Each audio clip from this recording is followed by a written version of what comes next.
লবণানো কেন আমায় বলি পাখি আমি মাটি হব মাটি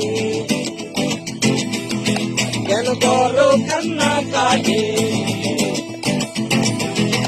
আমি মাটি হব মাটি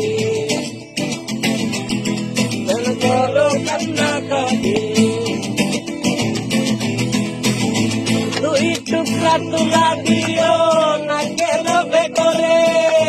গোসল করাইয়া আবার পরিষ্কার করে